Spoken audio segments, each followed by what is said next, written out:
আসসালামু আলাইকুম। আমি মোহাম্মদ মেহেদী হাসান হৃদয়।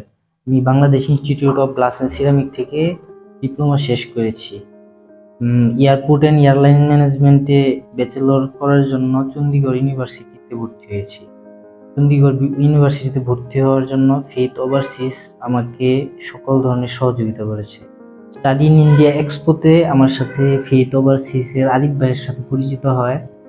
আরিফ ভাই আমাকে অনেকগুলো ইউনিভার্সিটি সম্পর্কে ডিটেলসে বলে।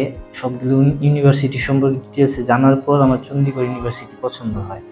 তারপর আমি চণ্ডীগড় ইউনিভার্সিটিতে ভর্তি হই। ভর্তির সকল প্রসেসিংয়ে ওভারসিজও আমার সাথে শুরু থেকে শেষ পর্যন্ত ছিল এবং তারা অনেক হেল্প করেছে আমাকে। আপনারা যারা দেশের বাইরে পড়াশোনা করতে ইচ্ছুক তারা ফেইথ ওভারসিজের সাথে যোগাযোগ করতে পারেন, তারা আপনাকে সব ধরনের সহযোগিতা করবে। আমি ফেইথ ওভারসিজ এবং ফেইথ ওভারসিজ আরিফ ভাইকে অনেক ধন্যবাদ জানাই। আমি আমার ভিসা হাতে পেয়ে গেছি। সবাই আমার জন্য দোয়া করবেন। আসসালামু আলাইকুম।